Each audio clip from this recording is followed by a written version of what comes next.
Herkese merhaba arkadaşlar, kanalımıza hoş geldiniz. Qübsə Özay'ın deniz manzaralı ev benzetmesine Barış Arduç'tan güldüren yanıt. Mutlu evlilikleriyle örnek gösterilen çiftlerden olan Qübsə Özay ve Barış Arduç çifti bu kez esprili açıklamalarıyla gündeme geldi.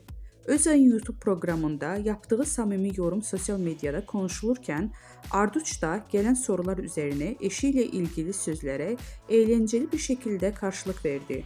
Özel hayatlarını gözlerden uzak sürdürmelerine rağmen uyumları ve enerjileriyle sık sık gündemde yer alıyorlar.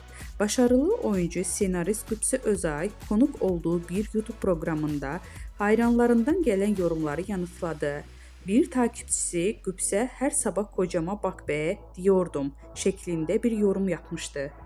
Özay ise esprili bir dille şöyle yanıt verdi. Bir ara diyordum, artık demiyorum.